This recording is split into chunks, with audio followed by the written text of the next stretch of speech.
Welcome to Time of Death.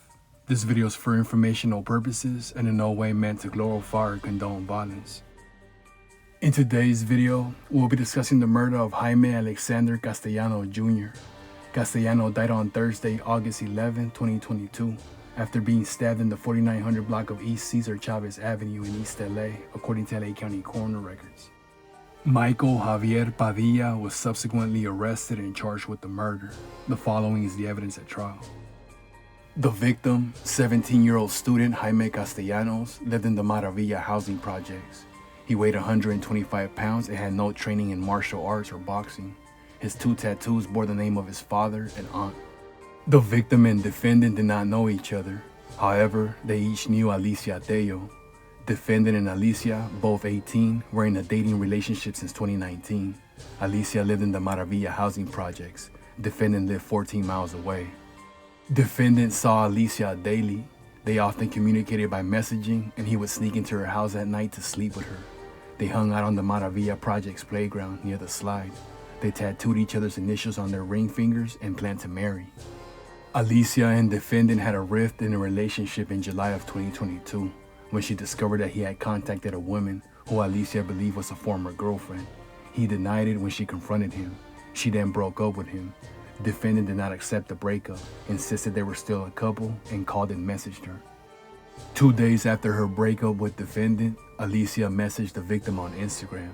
They were friends in middle school but had not spoken for years, though she knew he lived in the Maravilla projects. Alicia flirted with the victim and said she wanted to hang out with him. She was attracted to him. She denied it was payback for defendant's contact with another woman. Alicia reunited with defendant. He saw her messages to the victim and confronted her. Defendant testified that he was angered by the flirtatious messages because Alicia seemed to be interested in the victim. It felt like Alicia was cheating on him. He was surprised that she found someone else so fast. Alicia communicated with the victim continuously in July and August. They talked about hanging out and exchanged flirtatious compliments. Alicia confirmed at trial that she never told the victim in her messages that she had a boyfriend, and the topic of a boyfriend never came up. Alicia spent August 10th with defendant. After he left, she messaged him that she wanted to break up. She felt that there was no trust in the relationship anymore. Defendant did not want to break up and was angry. After breaking up with defendant on the night of August 10th, Alicia changed the password to her primary Instagram account to prevent him from seeing it. However, she did not turn off the share location feature on her phone so defendant could see where she was. That night, the victim messaged Alicia. He asked when they could link. They made plans to leave their homes when everyone was asleep and meet up in the Maravilla Project's playground at 1 a.m. At 1 a.m. on August 11th, the victim told his mother he was going outside to escape the heat in their apartment. At the same time, Alicia left her home for the 5-minute walk to the playground. When Alicia left her home, defendant messaged her asking where she was. He called her several times, but she didn't answer because she was focused on the victim. She had made no plans to see defendant that night. Alicia met the victim at 1:05 a.m. on August 11th on the Maravilla Project's playground. They had a quick hug hello. She did not see a weapon on him or feel one when they hugged. They sat down near the playground slide and started to talk. Nothing romantic occurred, such as kissing or holding hands. About 10 minutes after Alicia met up with the victim, defendant unexpectedly appeared. Alicia was surprised. She told detectives that defendant spoke her name and asked, "What are you doing here?" like in a mad way. The victim stood and took 2 steps towards defendant, saying, "What's up?" according to Alicia. Alicia explained that it was like the victim was saying, "I don't know what's going on." This contradicted her testimony at the preliminary hearing, when she said that the victim uttered "What's up?" and advanced with a fighting attitude. Defendant then shoved the victim. Defendant was mad and responded to the victim by saying, "What?" Within seconds, defendant and the victim began fighting. Alicia claimed she did not see who threw the first punch and was unsure if defendant struck the victim all over his body. She testified that she saw them trip over the playground slide. Alicia got to her feet and grabbed defendant to stop the fight. Alicia took defendant by the arm and they left. She denied ever seeing a weapon. She did not realize the victim was stabbed during the fight. She saw him get up and walk towards the basketball courts. Alicia and defendant walked to his vehicle. She claimed she went voluntarily. She got in on the driver's side, which is not how she normally enters. She did not see any injuries on defendant. After driving off with defendant, Alicia told him she wanted to break up. He cried, said he loved her and never cheated on her. They did not discuss why she was on the playground at 1 a.m. with another guy.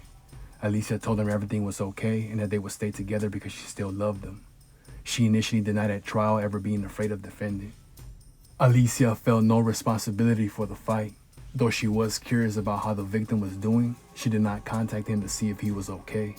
At no point did defendant call 911 for help. Alicia did not do so either because she thought it was just a regular fight and had no idea that the victim was stabbed. At 5 a.m. on August 11th, a resident called 911 to report a person laying on the Maravilla Project's basketball court.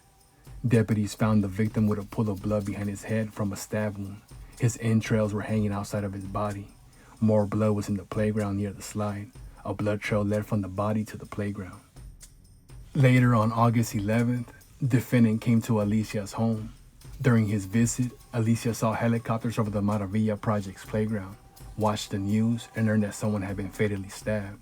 Alicia had a feeling that it was the victim.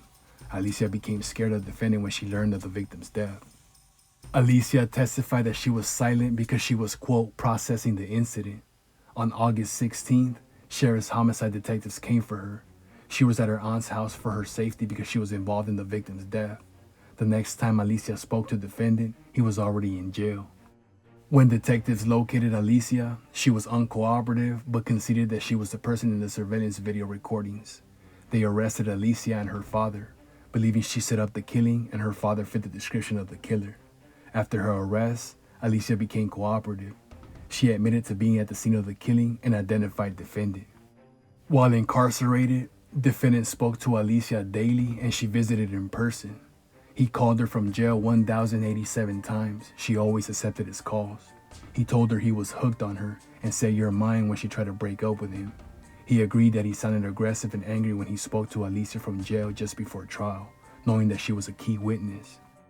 Defendant was charged with murder with a knife use enhancement. Alicia was granted immunity to testify. Trial was held from August to October 2023. After 3 hours of deliberation, the jury convicted defendant of first-degree murder and found true the enhancement. Defendant asked for less than the maximum sentence, owing to his youth and lack of prior felony convictions. The court denied a new trial and sentenced him to 26 years to life in prison.